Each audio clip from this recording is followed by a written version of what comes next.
afternoon, everyone. You are very welcome to today's event. The panel will be delighted to receive any questions that you may have. Please use the Q&A feature located at the bottom of your PC or laptop screen. If you're using any other device today, you may find this feature located in the More section, usually identified by 3 dots. Now, without further ado, I'm going to hand you over to your fabulous host for today, Lorcan Brennan. Thank you. My, Jean, what an introduction. How will I live up to that now? Let's go for it, as I say. Hello, everybody. You're really welcome. It's Lorcan here from the Men's Development Network. I'm delighted to welcome you on behalf of all our team of partners again for International Men's Health Week for 2026. Of course, you know who the partners are. We have the HSE and the Men's Development Network and the Men's Health Forum in Ireland. And we also have SETU as well, who are with us there in the background. Thank you so much for choosing to come with us today for the next hour, just to mark the week. I have with me as well, of course, Michael Feeney. Michael minds me here, Irish Sign Language interpreter in English. And he's here with us today to continue spreading the good news for the next hour or so and making sure that we get to so many people across our nation and beyond.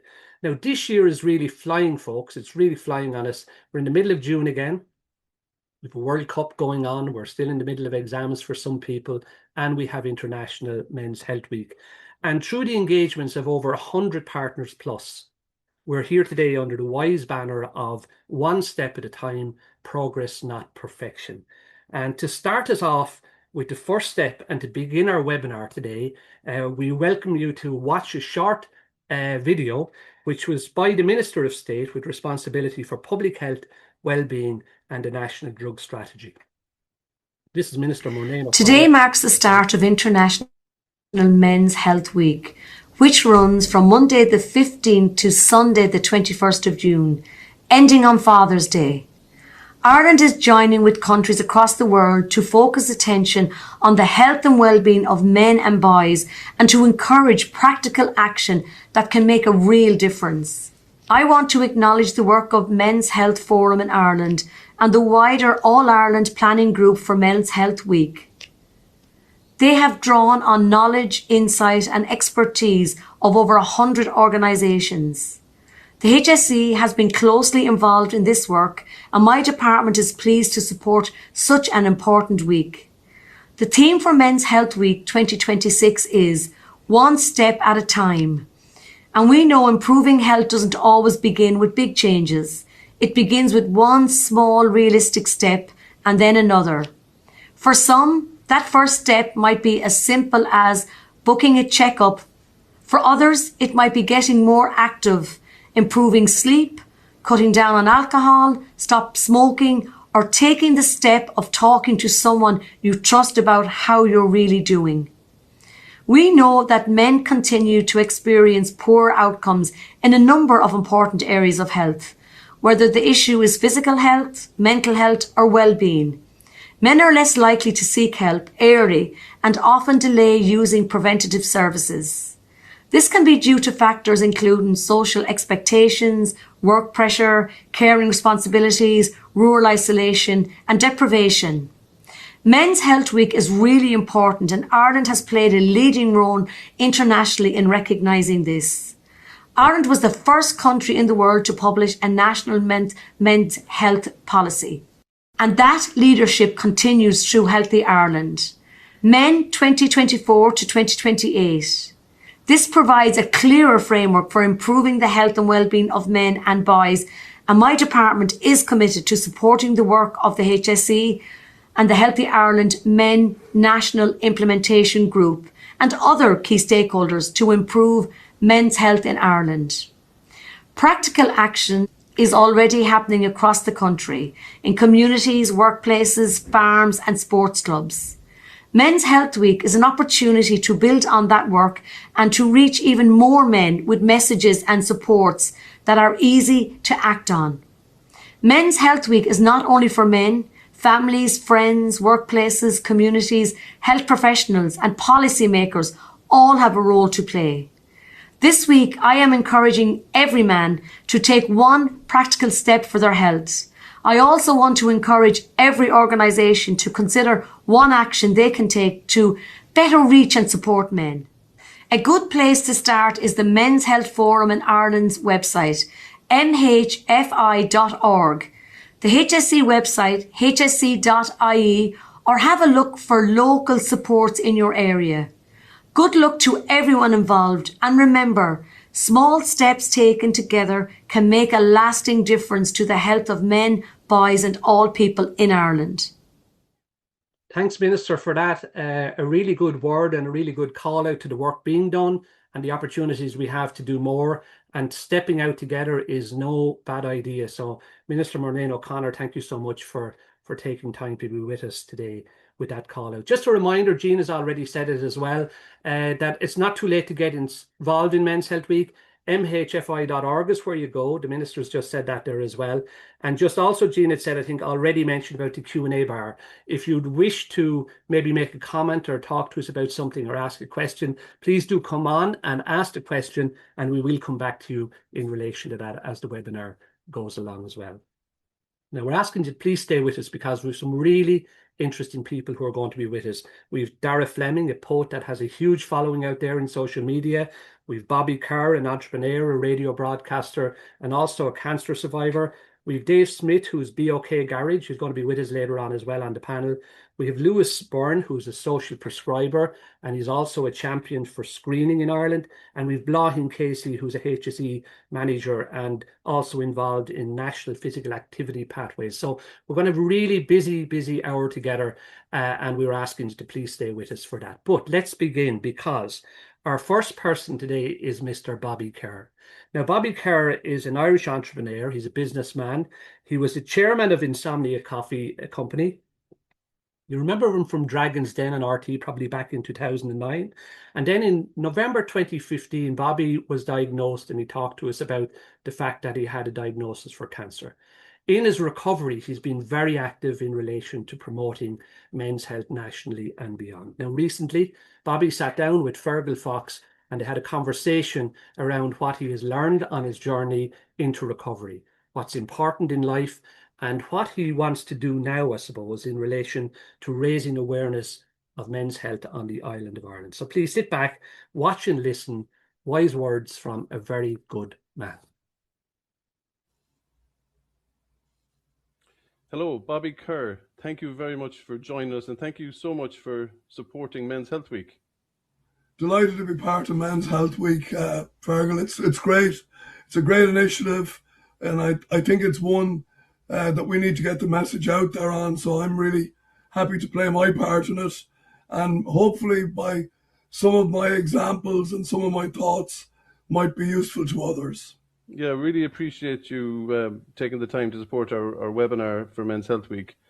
And the key message, as many people watching will know, is one step at a time, progress, not perfection. How do you, what kind of thoughts does that conjure up for you when it comes to men's health?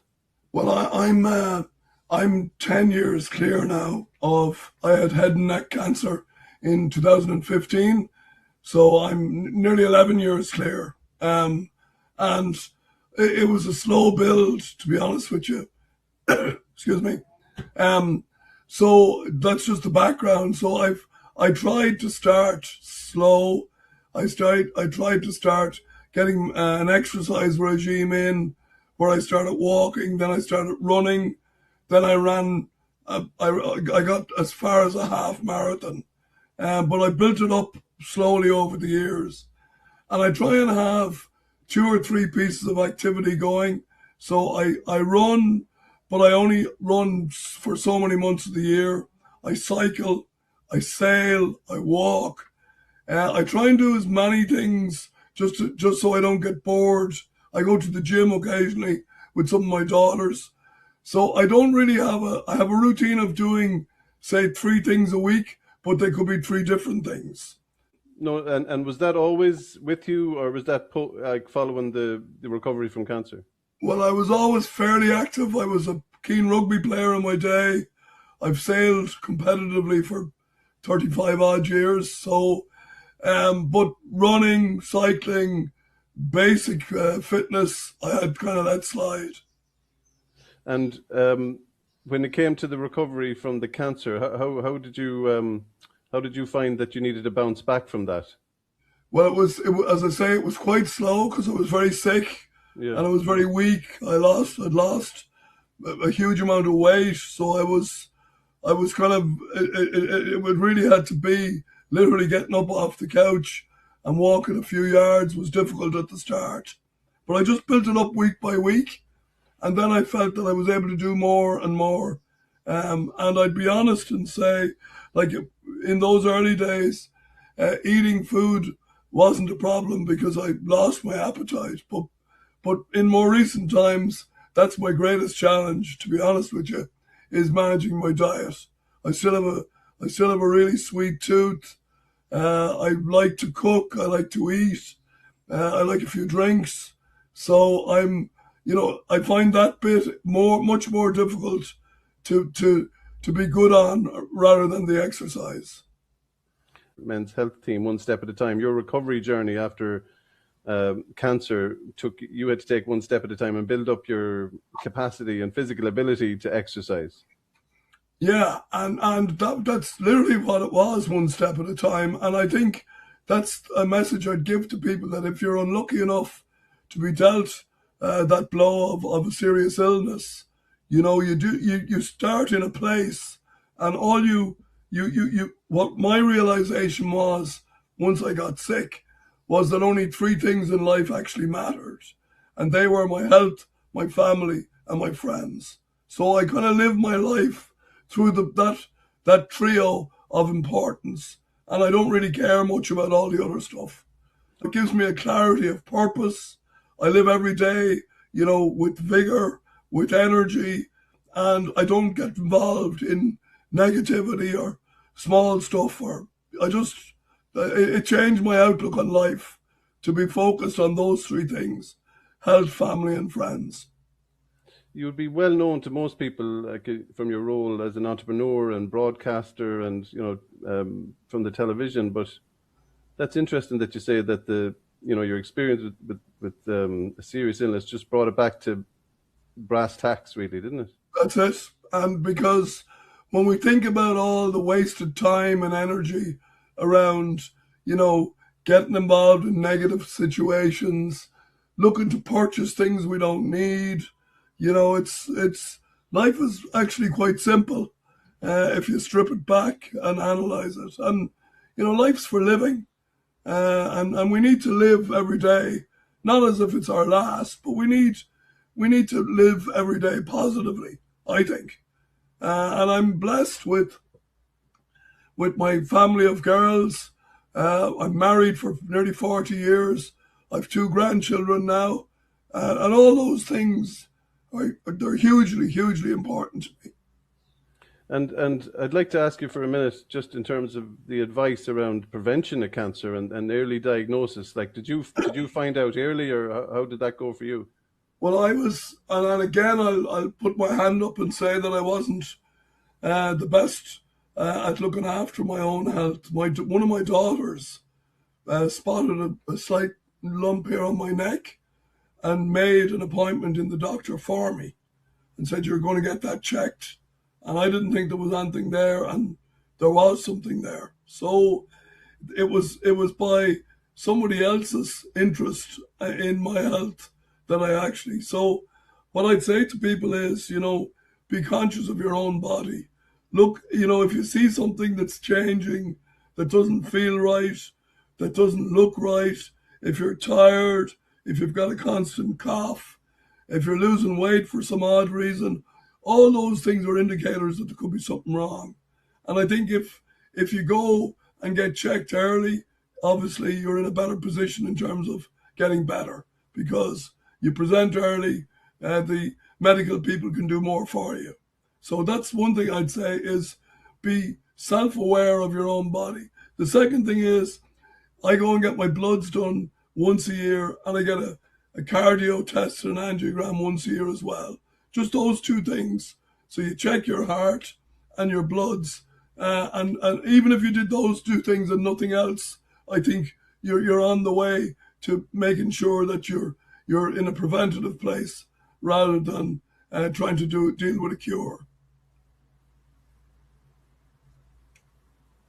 The advice that I suppose the other advice that we give in terms of the prevention message is the HPV vaccination for boys, which is often linked to the throat cancer experience that you have, to encourage people. And my form of throat cancer was related to the HPV. That was what I got. Right. So I was somebody who wasn't vaccinated and who actually got the HPV form of throat cancer. Right. So that's just to highlight that for parents that HPV I think for parents now, and particularly for young boys, because when people think of the HPV vaccination, they're thinking about girls primarily, but boys need to be included in that, and boys need to get that vaccination as well. Yeah. The other message that came in from our National Cancer Control Programme is around highlighting, we'd like to highlight at this Men's Health Week webinar, the bowel screening, that we need to increase the uptake for that. Yeah, that's correct. Right. Yeah. And again, once it arrives in the post, I think it's a great service. It's something that I do meticulously when it arrives. You know, these things sometimes are easy not to do, but I just do it. And then I send it off, and then I wait, because it's another check along the list of preventative medicine. And I think it's a really, really good idea, particularly with something like bowel cancer. If they can be spotted, that if they can see that you've got blood somewhere where you shouldn't have it, again, it's an early warning, and prevention is way better than cure. Yeah, and while smoking cessation is kind of really widely acknowledged as a preventive in relation to cancer, I think one of the things that we've been highlighting recently is the reduction in alcohol, that alcohol is, cancer causing as well. That's not widely enough appreciated in Irish society or other societies. Yeah, well, I'm someone who smoked in the early days. I haven't smoked for 30 odd years, but I was a smoker in my teens and into my 20s. I gave up when I first started having children. So I don't know, does that ever go away? The fact that you were a smoker, even though it was like, as I say, over 30 years ago. Alcohol as well, you need to be careful of. Again, I like a few beers. I like the odd glass of wine, but you got to be careful with stronger alcohol as well. Shots, spirits, like they're strong drinks, and your intake of them in terms of your living your life and getting out of bed and doing a day's work the next day, you need to just watch your levels of alcohol. Sometimes I've seen it with people sometimes where they just gradually increase their intake unbeknownst to themselves, and then all of a sudden they seem to have a problem, but that problem was building up over a number of years. And I think we need to be conscious about when we drink alcohol. It's a social thing. It's nice to do with friends, but if you find you're drinking by yourself, or you're drinking to get rid of worry, or you're drinking for reasons that aren't social, I think it's time to maybe have a look and see is all well here. Yeah, that's a couple of interesting red flags there, Bobby. Thanks for sharing that. And thanks again for your support of Men's Health. In terms of the week, and is there any final message you'd like to give men and boys for the week ahead? Okay, so for Men's Health Week, my key message would be to get yourself checked. Check your bloods once a year. Go and have your cardio checked also once a year. Get a bowel screening. There's 4 or 5 things you can do medically to make sure that you're in the preventative zone, minding yourself. Watch your body. Keep an eye on your body for things that may tell you that there's something wrong. Okay, thanks very much, Bobby, for joining us on the webinar today. You're very welcome, Fergal. Thank you. There you have it, folks. Bobby Kerr. What a brilliant interview, and what a wise and inspiring, heartfelt, empathetic recall of his journey back into wellness, and some really good information there given to us as well around the things we can do, especially in relation to being proactive around screening and support for ourselves in relation to our health and well-being. Bobby, thank you so much for that, and thanks, Fergal, for bringing us that interview to be here for International Men's Health Week. Now, what can I say about our next guest? There's so much we could say about Daragh. Daragh is a writer. He's a spoken word performer. He's an award-winning writer, and he's all over social media. Daragh, you've such a following in relation to spoken word poetry. Your Thoughts Too Big blog has a huge following, and you've spoken very candidly about mental health and well-being and masculinities.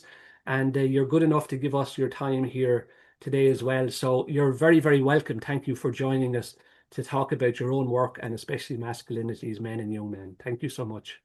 Yeah, no, I'm delighted to be here. I think it's really important to talk about men's health in all the contexts and the role masculinity plays and just like manhood, because a lot of men are struggling and feel disillusioned.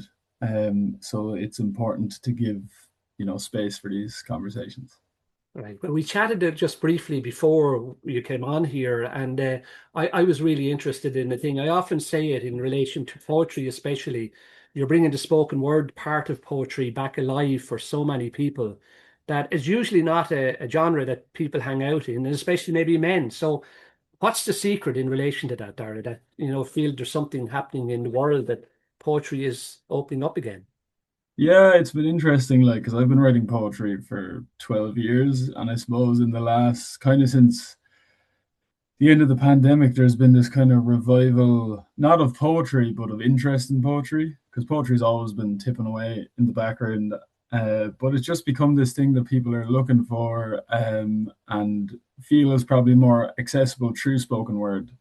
So I think that's a lot to do with it. And then it's just giving people space to stop and take a breath and reflect, especially in a world that's so like information heavy and fast paced, that poetry is kind of an antithesis to that, I think. So there's a lot of things going on, but it is a great time for poetry. Poetry is back in a way. Okay, well, will you show us why it's a great time for poetry before we have a conversation? Because I'd ask you, would you come on and maybe, people say, maybe some people know you, they're here today, but people might know you.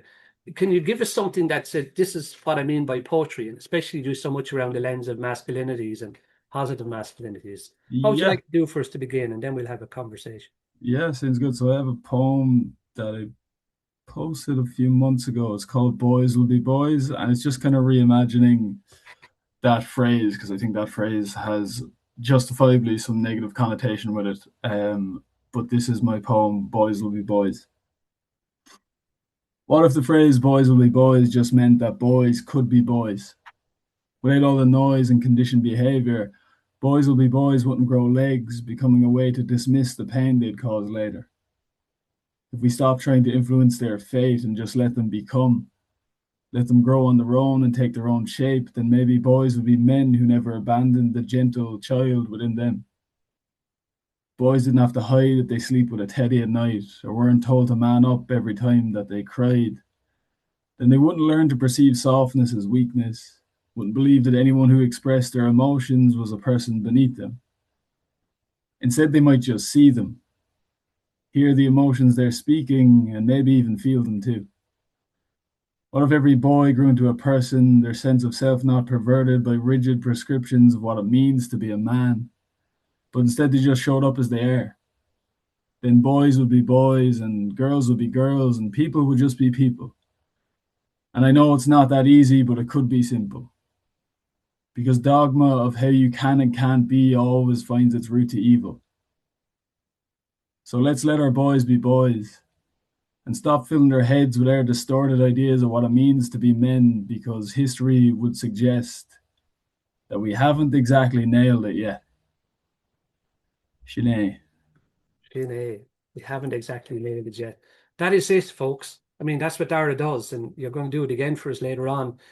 Daragh, like, you're a young man. Can I say that? I'm an older man. You're a younger man. And I'm really fascinated by, we talk about men and finding and developing our emotional and expressive intelligence. Where does it start for a young man like you, or what was it that led you into the conversation that became the sound of your poems?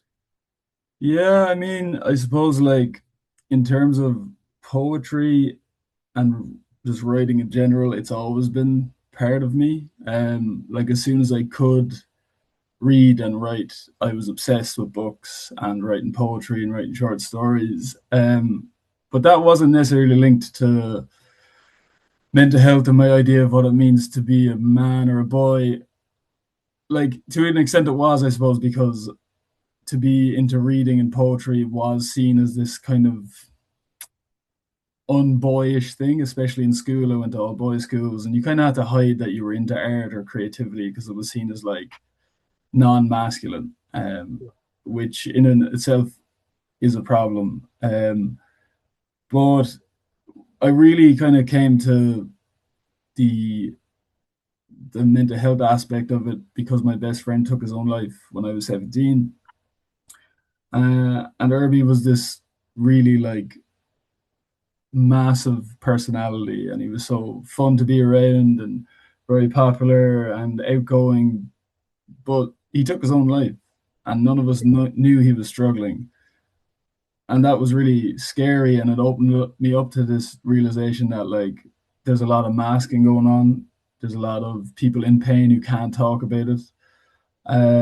And Irby is one of those people. So when I kind of recovered from my own depression 4 or 5 years later, that's when the investigating like men's relationship to mental health and emotion really became important to me, because I was terrified that what happened to Irby would potentially happen to me or someone else that I loved, and I knew how hard it was to get through someone taking their own life.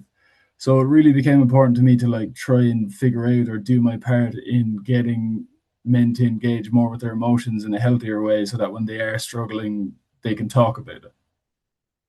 Daragh, to lose a friend that you loved so young, and you mentioned the sentence after that when Herbie passed away, and you said 3 or 4 years before you kind of really started to look for the supports that you needed in relation to depression. Why was it so long for you, do you think? Or why is it so long for us as men, out of sadness and loss, that we don't get to where we need to be maybe in relation to finding those resources and supports? Yeah, no, it's a good question. There's a lot of factors in place. One, I think I didn't know I was depressed, because this is 2012, 2013 when it started manifesting, but I didn't really like, there was no mental health education or mental health awareness, not to the same extent that there is today. So I didn't even know really what depression was. My idea of depression was that you were just constantly sad all the time, and that wasn't my experience. I was actually experiencing numbness more than anything. So I just thought that was normal for an adult. Like, oh, adults don't feel emotions, because if I was depressed, I'd be sad all the time. So that was one thing. But then when I realized that I might have depression, the main barriers there were stigma, both societal stigma and self-stigma. So at the time when I was 20, 21, I believed that having a mental illness or being depressed meant there was something wrong with me and that I'd failed, and that people would look at me differently, and family and friends would stop loving me in the same way. So I rejected the idea that I had depression based on this stigma. Even though I definitely had it, I was like, no, I'm not struggling, I'm fine, I'm going to push it down and keep trucking on, which is a very like almost a cliche at this point of how men deal with emotion and mental health struggle, where it's like you just kind of grin and bear it and push through, because the idea of like asking for help is harder than that, which, as we know, isn't true, but that's what we're kind of led to believe, or we're conditioned to believe. And then eventually it got to a point where it was getting scary and potentially dangerous, that I was like, I need to take my kind of pride out of this and my concept of what it is to be a man and ask for help. And I did. And none of the things I was afraid of happening, like people distancing themselves from me or thinking different of me, none of that happened. Yeah. People who loved me just wanted me to be okay and wanted to support me. So there's a lot of like false storytelling going on when it comes to how men relate to mental health, and this idea of like needing help being some sort of flaw or weakness, when in reality we're human beings, and human beings are inherently imperfect and inherently like, we're not islands. We need people, we need each other. That's what it is to be human, it's to be connected. So this idea that men can like carry the burden alone is false and dangerous. And tell me, you're a very intuitive and sensitive man, right? So in your learning and what you've said, and we've already heard Bobby there a few moments ago as an older man as well, talking about what he's learned in his recovery and staying well. What can we do more of in relation to, providing a holding space for men, or a calling space for men in relation to getting supports, normalizing conversations? Where's the space for that, or what can we do more of in your experience? And you have a lot of experience. You've spoken fairly candidly about this. Yeah, there's so much we can do. I think something that I keep coming back to is, especially when it comes to emotion and men engaging with an emotional life, we've been very good thus far at encouraging men to do so, to speak if you need to talk. One issue I have that, and it's just a language thing, that we're always encouraging the person who's struggling to talk. Like, oh, I'm here if you need to talk, reach out to me if I need to talk. And I actually think it's the responsibility of those men who aren't struggling, or who aren't struggling to the same degree, to start the conversations. Because when I had depression, the hardest thing to do was to talk about it, to start that conversation off my own bat. But if someone came to me and they started the conversation about mental health, or how they were struggling, or they've struggled in the past, that was more accessible then, because they've been like, oh, we can talk about this here. So you've given me like the green light to be able to talk about it. But if I'm generating that conversation myself, that's really hard. So I think we just need to change how we talk about that, rather than saying, reach out if you need to talk. Take the responsibility of being the person who starts that conversation.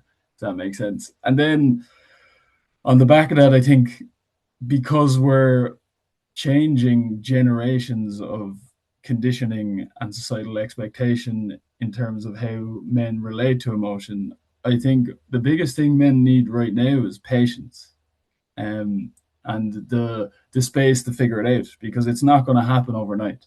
This change in the relationship with emotion, it's going to take time, and it's going to take, trailblazers. And you see, like your Brezzies, your Blind Boys, men who are like stepping out and like leading the way, and then that causes like ripple effects. It'll just happen over time. And I think, the generation growing up now will have a markedly different relationship to emotions than the generations that came before them. And I think that's brilliant. So it's just that patience that's needed. Okay, poetry can feel like it's quite individualistic and quite isolating, but in your way, in the spoken word poetry, you bring it to forum. So you found a community through it. How important is that? The spoken word builds community. And for yourself, Heaney says, I rhyme to see myself, to set the darkness echoing. Was that your experience, that in rhyming you find who you are becoming? Yeah, and it's interesting how the poetry changes over time, because when I was struggling, and even to this day when I am struggling with my mental health, the poetry tends to be about the self and how I'm dealing with what's going on. But when I'm in a good place, it is more collective and more connection based. And the reason I think I lean towards that is because, one, I suppose I wasn't growing up the traditional expectation of a boy. Like, I wasn't like hyper masculine, really into sport, like being outside, like playing in the dirt, fixing cars with my dad. Like, I wasn't that boy. I was quiet and introspective and sensitive. So I always felt a little bit outside of what the groups I was in. And then as I grew up, and you grew up with the internet, we're all so connected online, but it's kind of not real connection, because we're connected with thousands of people, but we're on our own physically. Yes. So there's this kind of lack of connection that felt familiar. So a lot of my poetry is actually about finding our way back to connection, both with ourselves and with the people around us, and having that true connection with people. So that will naturally invite community, because I'm looking for connection through the work, that other people who are also looking for connection will come to that place. Very good. Tell me this, your map to wellness and staying well. You're very clear on things that you've learned, and I've seen that before in some of your blogs. What is your map to wellness for somebody that's looking in, and maybe a young man or or a man himself and he's looking in today and say, what have you learned about wellness and the map to wellness for Daragh that kind of keeps the stability as best it can be in your life in staying well? What are the primers for that? I think a big thing I learned in my mid-20s was like actually maintaining the relationship I have with myself and like really knowing who I am. And by that I mean like knowing what I like, what I dislike, what I want, what I need, how sometimes what I want is different to what I need. Like, and a good example I use for that is like I almost never want to go to the dentist, but I often need to go to the dentist. And like sometimes the things we need for our well-being aren't necessarily things we want to do. Like I often don't want to go for a run or go to the gym, or, you know, sometimes I want to stay up late when I really need to go to sleep. You know, there's things we like, there's a certain amount of like discipline or kind of like, you know, being a parent to yourself, if that makes sense, that needs to happen. But ultimately it's about that like awareness piece. And I remember for years I used to have a sticky note on my monitor that just said, why have I reacted this way? Because often like we'll react with a certain emotion and we won't dig into why that emotion's come up. Like a good example would be like something I might have seen something that really like angered me online, and then the next person who comes into the room gets the brunt of that annoyance and it's projected at the next person, but it's actually nothing to do with them. And if you don't investigate that, that behavior can continue.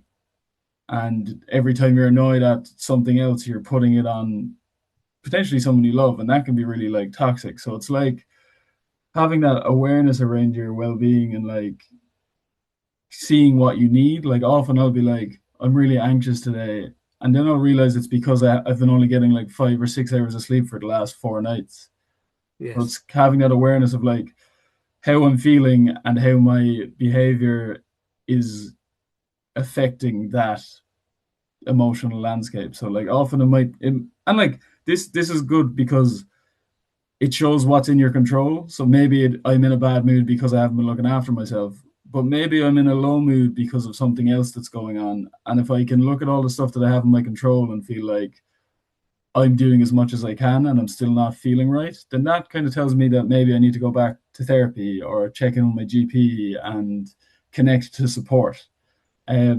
So it is about that kind of awareness and having that relationship with yourself, because I think like it's funny, like we don't really talk a lot about the relationship with self, but for me it's the same as like making a new friend. And in order to get to know someone, I need to ask questions and I need to know the answers to those questions. So I think it's very much the same with ourselves. Get to know thyself, as to say, you know, the wisdom of that. We're running on time, Daragh. There's a few things I still want to just ask. And I know you're going to come back to us just before we finish. Sometimes we associate mentoring with older, wiser, you know, but you're a trailblazer and you're also a mentor. You're mentoring so many people in relation to health and well-being and mental health. You're specifically around positive masculinities and mental health. For yourself, was there significant people, when you think about, especially in masculinities, were there people that threw the light switch that you met along the way and said, okay, I think differently because I met this person? And how important do you feel mentors are in our lives as men, especially in younger men? Yeah, no, definitely. Like, I mean, you know, first and foremost, my dad has always been a really great role model. Like he hit me with the you should always do the right thing, even if it's not easy, like quite early. Like he hit me with that knowledge pretty early in life. And that was like, that's kind of like really shaped a lot of my life. But then in terms of like role models, like in a broader sense, I've always been drawn to men who don't fit the mold of like expected manhood. So like that they're not these like traditionally masculine like what we think of traditional masculinity, that they're kind of outside that mold and still like very comfortable with their manhood and their masculinity. And people like that would be like Andrew Porter, Brezzy, Blind Boy. Yeah. People already mentioned like these people are like, they're all men, but they're men in their own right. And I think that is such a good message to send to young boys, that like no matter how you show up in this world, that's what it is to be a man for you. And that's completely valid. I think that's a really important message to come through. And I think it's coming through more and more as time goes on. So they're always the men I kind of drawn to, I suppose. We good. I'm going to have to let you go because of time on us, but I'm bringing you back before we go out of here today for another poem. You're a remarkable man, a remarkable young man. Your poetry is amazing. And I'm saying to people, we put it in the line. If you haven't met with Daragh yet and his spoken word and his poetry, please do and go and have a look, because you're such an ambassador for all that is good and aspirational for us as men and younger men especially. It's just gorgeous talking to you. We'll see you soon. Thank you, Lorcan. Thank you very much. That is Daragh Fleming, folks, and do go and look for Daragh if you haven't found him already. He brought a tear to Miriam O'Callaghan's eye recently on an interview with her as well. Just amazing, amazing young man and there. So look, we're caught on time. We're moving along fairly lively here to get through a number of things in our webinar. Before we go to our panel discussion, which we're going to do now in a few moments' time, can we have a short look at a video that reminds us why we're here for Men's Health Week in the first place?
There we are, folks, having a little bit of tech trouble coming back onto you.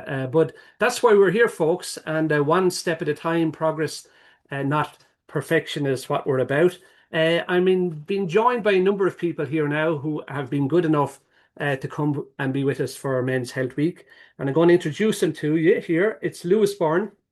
Lewis is there on the bottom of my screen anyway. Lewis is a social prescriber and is a link worker. And he has a really, really good knowledge of working within the community and the services that he brings to youth especially. He's an avid advocate for the role of physical activity, and he's very, very strong in relation to health and well-being. You're also a trained advocate for national screening, Lewis, and we're going to talk a little bit about that here as well for a while. We have Bláthín Casey here with us, and Bláthín is a physiotherapist by background with a PhD in physical activity. She's project manager in the Healthy Eating, Active Healthy Living programme with the Health and Wellbeing Division of the HSE. And her remit is the development and implementation of the National Physical Activity Pathways Health Services. Bláthín, is lovely you're here with us as well. And then we also have Dave Smith and BOK Garage. BOK Garage is a really super initiative, Dave, that you've been very much at the heart of working with men in relation to positive mental health and through your own recovery story. So it's absolutely fabulous to have you all here with us today for the next 15 to 20 minutes or so. Can I begin by saying, Lewis, I want to bring you in here, another young man on the screen. We've just had Daragh, which is quite amazing. He's still going around in my head and my heart here as I'm moving into the next part of the webinar. Lewis, yourself, you're in the community and you're working as a social prescriber. Social prescribing is relatively new, and it's a new link between the services and the community. For yourself and your engagement with men, and younger men especially, what are you finding? Are you finding in social prescribing it is really helpful and supportive in relation to linking with men and naming some of the issues that we've already talked about here today? Yeah, and thanks for having me as well, Lorcan, on the webinar, and happy Men's Health Week too.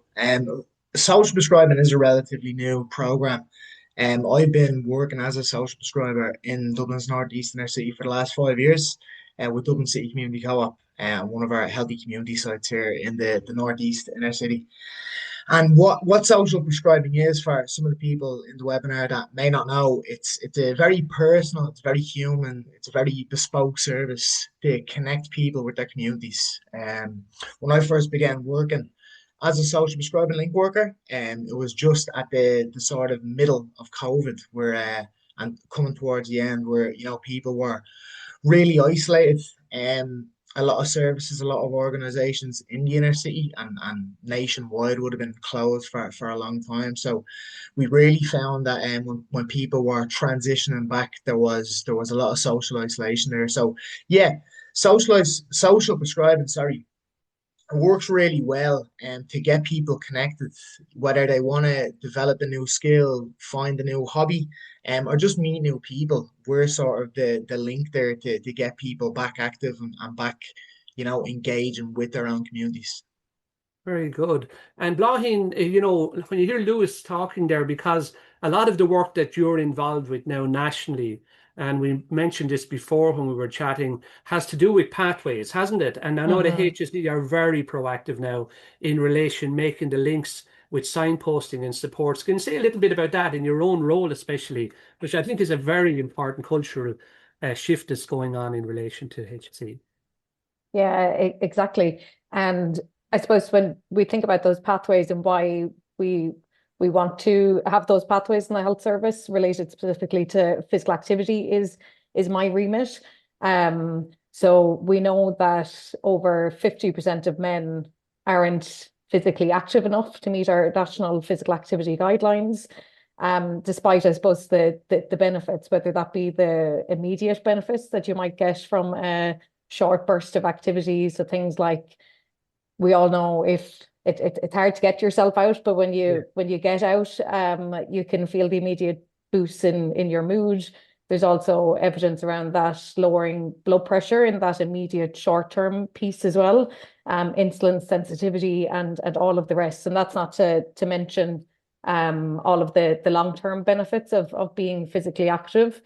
But as I mentioned, the majority of the population, that's not unique to men. It's the same in females, aren't physically active enough. And I suppose the healthcare system is one of many places and spaces where the conversation around physical activity can come up. But in the healthcare system, there is an opportunity when a man is presenting we use the example of general practice to kind of make every contact count, and that's a national framework that we have in our health service. And I know it's hard for we don't see men present in the healthcare system around kind of preventative health. So it might be that they're presenting for an acute illness. They have something that isn't going away and kind of do need to turn up into the GP to get the antibiotic and the script. But maybe there's an opportunity in that conversation to raise the topic around health behaviors, and physical activity is one of those. Could be smoking, could be diet, alcohol, drugs. But in terms of physical activity and that pathway space, it's knowing that, especially for the behavior of physical activity, that up to 95% of people, whether you're living with a chronic disease or not, are safe to be active outside of the health service. We all know the pressure and the burden the health service is on as well at the minute. And again, encouraging kind of pathways and signposting outside of the acute services. So when we speak about physical activity pathways, I suppose that's what we speak to. I suppose signposting, if someone is open to wanting to become more active, if they're not currently active, how can we as healthcare professionals signpost and provide pathways for them to be active in their community? And through healthcare professional activators and implementators like the social prescribers in Lewis's roles, they help carve out those pathways and directions as well. So wow, that is a really good change. And 95%, as you say, with clinical with issues could still be very safely active with it, which is a really good news story. It's a good news. Exactly. There's very few reasons why someone can't be active. Again, there's subtle definitions in the definition between exercise and structured exercise to a certain intensity versus general movement. But exercise is safe, and we know that most people can be active outside of I can say as a physio eyes or healthcare professional eyes watching them. Yeah. So Yeah. Wow. Very good. Yeah. Dave, Bláthín's just talked about something called making every contact count. In your Be OK Garage, a super initiative based on your own recovery in relation to mental health, bringing men together and making those contacts count in a different way. You know, what have you found, or what are you finding in relation to the work that you're doing in your volunteer capacity, especially with men, in relation to working together side by side in some passionate, at the heart of what you're talking about, but normalizing conversations? Yeah, I think that normalizing conversations piece, Lorcan, is very important, and that's one of the things I try to champion as much as I possibly can.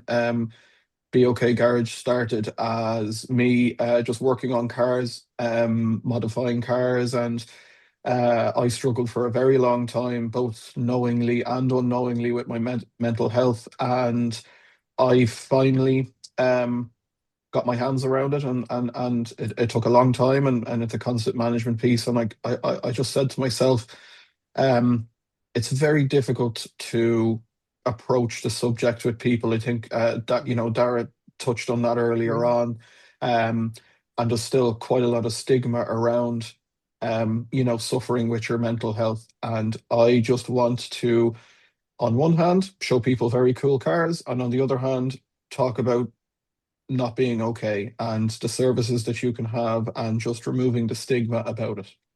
It's a remarkable initiative you have. Lewis, I was going to, when Dave mentioned it, and I was going to mention it to you as well, are you finding stigma as well? Is that still very strong for demographics of men in relation to not wanting to go to a service? I'm sure Bláthín is understanding of this as well. What's your own experience, Lewis, in the community? Is it still there, or is it shifting, whereas men we can feel we can ask for support if we need it? I feel like that there is a strong silent type persona still in male communities. And one of the programs that we deliver, which is a men's health program, looking at men's health and well-being through the lens of a man. We have an activity called It'll Be Grand, and I think with the Irish culture as well, we have a awful habit of saying it'll be grand to a lot of things, and putting things on the back burner. So just for example, with that activity that we do with groups of men, we'll list up a couple of different symptoms to an overarching health issue, and we'll let them guess what that could be, and ask them would they go to their GP if they had so and so symptom. And that opens the discussion and the conversation a little bit more to, make a bit more of a note of something, and maybe something is an issue, and maybe something needs to be checked sooner rather than later. So I think it's a little bit in male culture and a little bit in the Irish culture as well, that we do have a bit of a habit of saying it'll be grand a little bit too often.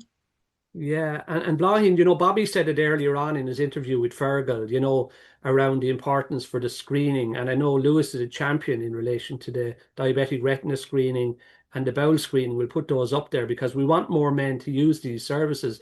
But for yourself as well, these figures, Bláthín, it's a challenge. We're not using some of the services, some of the initiatives and programs. What do you think we can do about that? Have you any, it's an unfair question maybe, but any insights? I instead was going to give my examples of more evidence of that, and maybe put the question back to yourself, Dave, and Lewis. I suppose just what I mean by the evidence we have recently. So we launched at the beginning of April a free 10-week physical activity behavior change program through the HSE app. It's called Get Active. And it's gone really well. Lots of sign-ups, but we can see a significant gender gap in sign-ups already since the start of April, with kind of a ratio of 80% female to 20% male. Why that is stark. It's really stark seeing that gender gap difference, but it's well documented in the evidence around these. I suppose these proactive health promotion type of programs. Now I might have some answers for you specifically to that physical activity program space in a couple of months down the line. We've commissioned a piece of research where we'll have a 50-50 split between male and female going through the program, maybe to explore with male participants more around that. But it's definitely something we see in those health promotion type of programs. But the good news, some good news, the Irish Sports Manager published their recent report last month.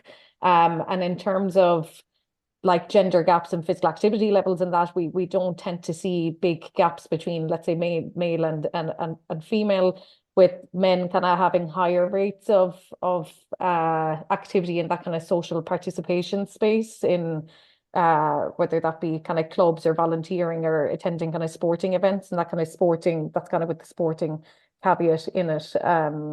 But definitely, and Lewis, you probably see that, I'd imagine, in those health promotion type of programs, the struggle to recruit male participants and that gender gap as well. And Dave, just in relation to what Bláthín's saying, your experience, not everybody's into cars, not everybody's like, I don't know much about my own car, but people who are passionate, is some of the key finding the things that men are passionate about and building service and conversation around those things. Is that your experience in BOK Garage? Yeah, I think so. I started off by building like movie cars.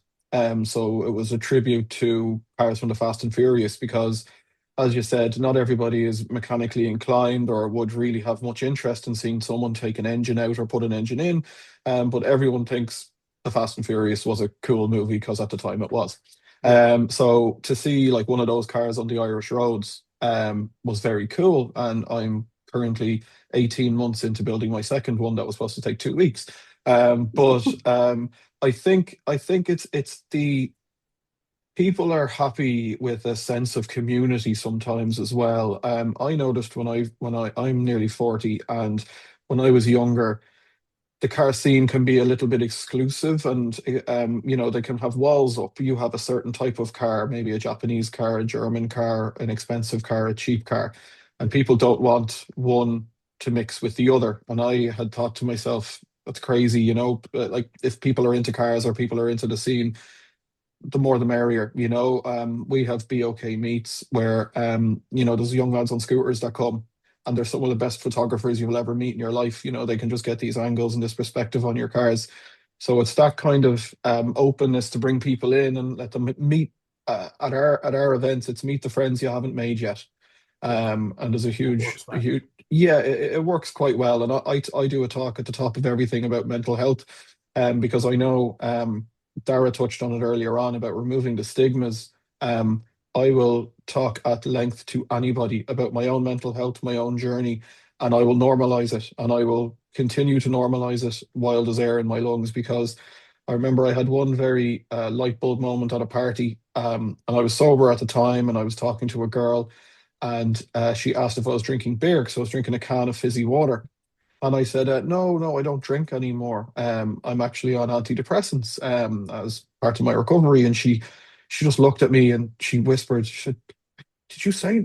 I said, yeah. And she goes, I am too. And I said, it doesn't need to be a secret. And we had a really lovely, candid conversation. And it was just that moment of, some people feel that it's something to hide and be ashamed of, and it's absolutely not. If you had a chest infection, you'd be on an antibiotic. If you had a broken arm, you'd be in a cast. So, there's things out there, and there's resources to become, just a happier version of yourself. Dave, that's so well said. I'm just conscious of time, folks. We're coming into land in a few moments' time. Just building on what you've said, Dave, and just maybe for Men's Health Week, the normalization, you've spoken about it, you're doing it so well. Lewis, what's your call out for men on the island of Ireland for the week that's in it, as we come into land here today? What's your hope for all of us? If I was to give you a word. One word. Not word, but give us a sentence. I think, I think a really important thing that we as men can do is find something to challenge us. Whether it be big or small. It could be running a 5K, it could be spending 5 minutes in the sea, or it could be reading 5 books. But do something that takes you out of your comfort zone and really challenge yourself, because I think a man with a mission is a really powerful thing. Man with a mission is a powerful thing. Bláthín, yourself, in relation to the work you're involved in, which is really amazing work at the moment. Yeah, so I suppose I'll come back to the stat I opened with, that more than 50% of men, that increases to 60% over the age of 55, aren't active enough to meet our national physical activity guidelines that are every move counts is the tagline. If you're on this call or listening in afterwards and you're sitting in that percentage, I suppose the first thing to know, you're not alone, because the majority of people are currently not active enough to kind of meet our national physical activity guidelines, and that you can make a start. The guidelines are guidelines. You don't need to start today to meet the guidelines tomorrow. You can start by using our tagline that every move counts, one step at a time. And actually, the most benefits are there for people who go from kind of being in that sedentary, not active space to doing a little bit more. If today, tomorrow, you can add even 5 minutes of that kind of moderate paced activity to your day. It doesn't have to be a 5K. It doesn't have to be a 30-40 minute walk today or tomorrow. You're already on the track for improving your health, and lots of evidence around that. So every move counts, and yeah, that one step at a time theme I think really fits. Okay, and for yourself, Dave, that's good advice from Bláthín. And Lewis, one sentence as well. What do you think? The call out from yourself and your own experience. I think to build on what Lewis and Bláthín said, is I would like to just check in with people and talk to them, and also listen to them if they have something to say. I think that silence can be deadly, and it's okay to talk, and it's okay to not be okay, but help is out there. Help is out there. Wow, well done. Thank you so much, folks. Thanks, Lewis, and thanks, Dave, and thanks, Bláthín, for being with us today. We're coming up to the last part of our webinar for today, folks, but I did say I wanted to bring Daragh back to me, and he is going to come back here just to bring us into land just after 1 o'clock. Worth staying for the few extra moments, folks. Daragh, aspirations and hopes for us as we come into the week and for International Men's Health Week. What would you like to say to us in one of your spoken word poems then, in relation to what it is our hope is and our aspiration? Can you give us something there, please? Yeah, for sure. And I think this poem is the ultimate aspiration. I wrote it in response to Lucas Jones, and it's called If I Ever Have Boys. If I ever have boys, they'll be dangerous men. They'll smile at dogs and children and be a tonic to friends. They'll send flowers to their mother just because, and they'll be a shoulder for many when the world is too much. My boys will know that vulnerability is strength. They won't bottle anger, they'll learn how to express. They won't let pride be the reason they hide wearing masks while they're hurting inside. And my boys will be dangerous men. They won't stay silent even when it's uncomfortable for them. They'll learn that their actions are more effective than words, but they'll use their voices to amplify the unheard. They'll know that love isn't something to perform, and they'll see beauty in all of its forms. My boys won't go learning to emotionally hide. They'll reshape masculinity into something they like, make it softer to touch. They'll know that who they are is more than enough. They'll know that being a man doesn't mean carrying the burden alone, and they'll learn that an emotional man is a man fully grown. They won't settle everything with violent swings, and they'll live in truth even when that truth stings. So yeah, if I ever have boys, they'll be dangerous men. But the danger they'll be won't be the one society meant. Here we go. That's powerful. Thank you so much, Daragh, for landing the webinar for us and wishing us well into the week ahead. Folks, thanks everybody for being with us today. Thank you everybody who makes this happen, to Jean in the background there, to Michael on the screen with me, to all the people who make it happen, and to yourselves as well. It's still not too late to get involved in the week. mhfi.org. Do something to mark the week. And until we see you again, let's mind ourselves, let's mind each other, let's mind our lives. Thank you so much, everybody.